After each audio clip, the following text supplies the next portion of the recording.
सीताराम सीताराम सीताराम सीताराम सीताराम सीताराम सीताराम सीताराम सटे जाओ सीताराम सीताराम सीताराम जपते जाओ यही प्यारा नाम राम सीताराम।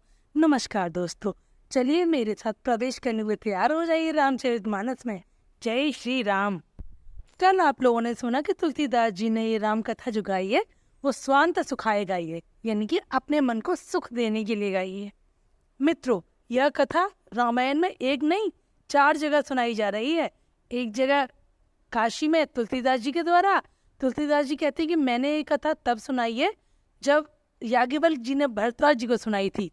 दूसरे घाट पर कथा हो रही थी वहाँ, और याज्ञवल्क्य जी ने कहा कि मैं ये कथा भरद्वाज जी को इसलिए सुना पा रहा हूँ कि शिव जी ने सुनाई थी मुझे।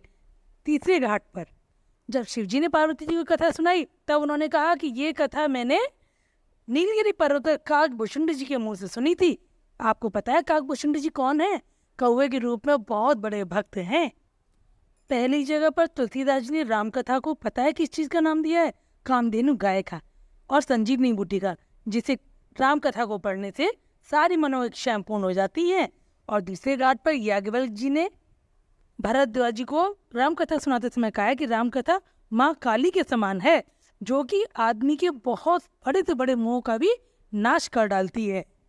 जिस प्रकार काली ने महिषासुर का वध किया था, उसी प्रकार राम कथा काली के रूप में बन करके मोह रूपी महिषासुर का नाश करती है।